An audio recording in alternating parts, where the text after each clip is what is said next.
the spring of 1540, 600 Spanish soldiers hacked their way through the pine forests of the American interior, half-starved, burning prisoners alive when they refused to talk, chasing a rumor of gold that did not exist. Their commander, Hernando de Soto, veteran of the conquest of the Incas, had been told of a queen ruling a land richer than Peru. He had marched for months to find her. And on May 1st, on the banks of the Wateree River, near what is today Camden, South Carolina, she found him first. She arrived by canoe. Seated on cushions, attended by her people, she removed a long strand of freshwater pearls from her neck and placed it around the neck of the man who had just ordered captives burned alive to find her. The Lady of Cofitachequi. Her chiefdom stretched from the South Carolina coastline to the foothills of North Carolina. Her people built platform mounds, traded across river networks, and filled grain silos against drought so her citizens would never starve. She was among the most powerful rulers in the entire Southeast. De Soto took her hostage anyway, forced her to march with his army, and eventually she slipped away in the forest and disappeared from history entirely. The gold he wanted was copper. The silver was mica. He found nothing but pearls and beauty, and he left the same way he came, burning and taking. 2 years later, De Soto died of fever on the banks of the Mississippi, and the disease his army left behind finished what his soldiers had started. Entire Cofitachequi towns went silent. A chiefdom that had greeted the Spanish with canoes and cushions was, within a generation, nearly gone. That is how South Carolina began. Not with England, not with a charter. With a woman on a river, a strand of pearls, and the first in a long chain of catastrophes. By the time the English arrived in April 1670, the coast that had once held dozens of thriving nations was fractured and depleted. They founded Charlestown in 1670 at Albemarle Point on the west bank of the Ashley River. The settlement was later moved to the peninsula between the Ashley and Cooper rivers, named after King Charles II, who had granted this land 2 years earlier to 8 lords proprietors, in exchange for their help putting him back on the throne. The men who sailed into that harbor were not simple farmers seeking a fresh start. Many came from Barbados, where they had already built sugar fortunes on the labor of enslaved Africans. They brought that model with them and planted it in Carolina's tidal swamps. They found something the Caribbean could not offer. The Low Country's flooded river plains were perfect for rice, and the men who knew how to grow it were not the English planters. They were the enslaved West Africans, deliberately purchased from the rice-growing regions of Sierra Leone and Senegal because planters quickly realized their own experiments kept failing. South Carolina, rice planters showed far greater interest in the geographical origins of African slaves than planters in any other North American colony. They were buying expertise, stolen expertise, and it made them extraordinarily rich. Charleston rice exports climbed from 10,000 pounds in 1698 to over 20 million pounds by 1730. Rice plantations reshaped the Low Country's geography and economy entirely, making Charleston one of the wealthiest cities in the world. The planters built brick mansions along the rivers. They sent their sons to be educated in London. They dressed in silk and argued philosophy in candlelit drawing rooms, while in the swamps outside, enslaved men and women stood knee-deep in floodwater from sunrise until dark, constructing the elaborate ditch and levee systems that made all of it possible. Some slaveholders called their plantations gold mines because they generated profit margins as high as 26%. By 1708, the enslaved outnumbered the free in South Carolina. The colony had crossed a line it would never uncross. The planters knew the arithmetic as clearly as anyone, and fear shaped every law they passed. They built a patrol system, tightened restrictions on movement, banned the gathering of more than a handful of black people at once. They were not merely governing, they were containing something they could feel pressing against every wall they built. On Sunday morning, September 9th, 1739, those walls broke.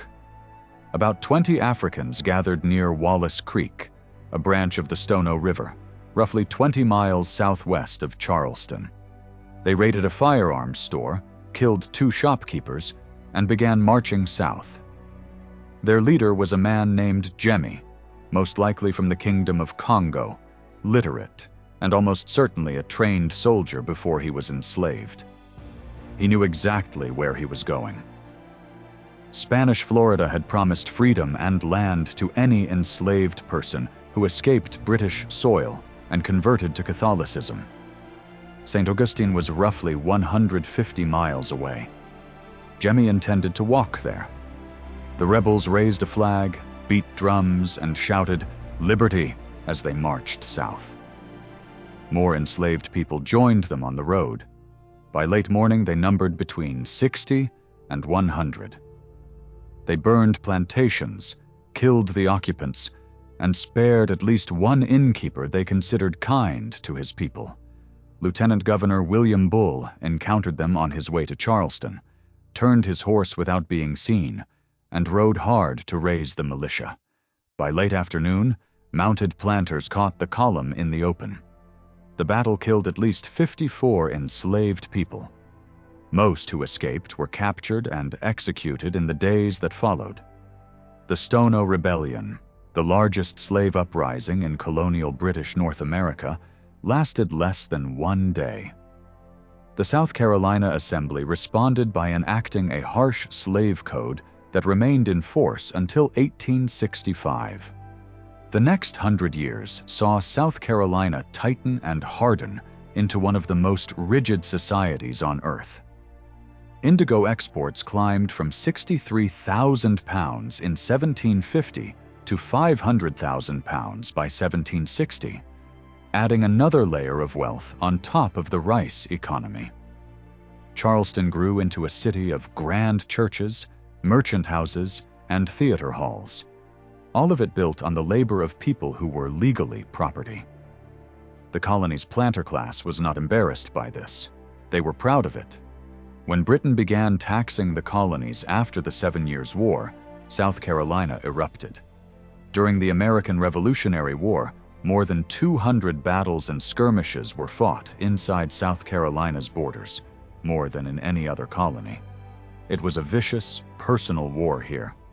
Loyalists and patriots had lived as neighbors.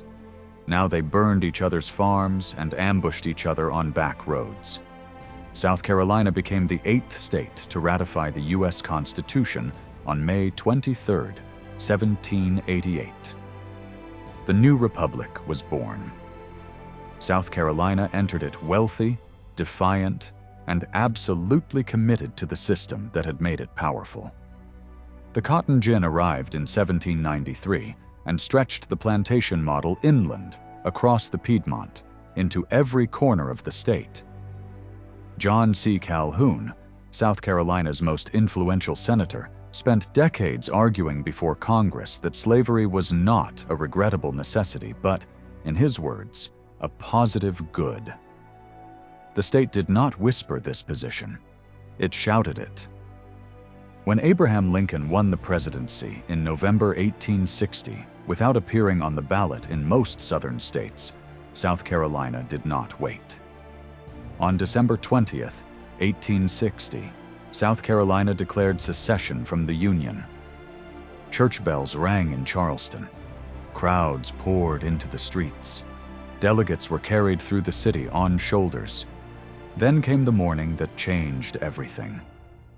At 4:30 in the morning on April 12, 1861, Confederate artillery opened fire on Fort Sumter from batteries ringing Charleston Harbor. The small Union garrison of 85 men had been under siege for months, their food nearly exhausted, surrounded.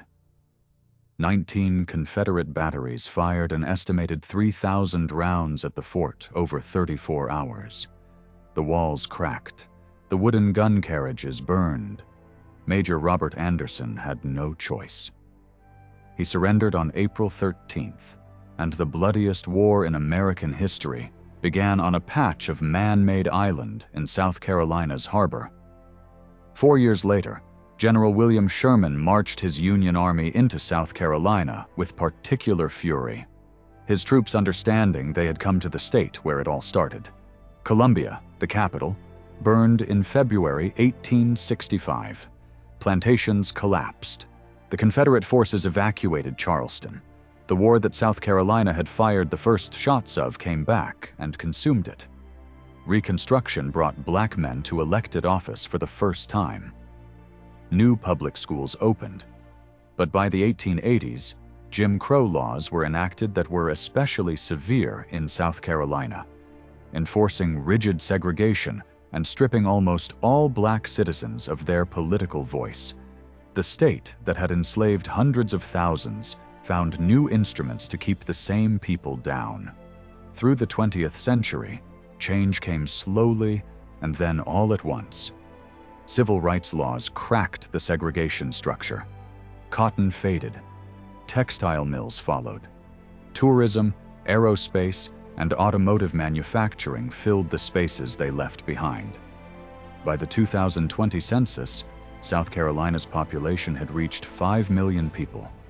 Today, if you stand on the banks of the Wateree River near Camden on a May morning, the water moves the same way it did in 1540. The light hits the same.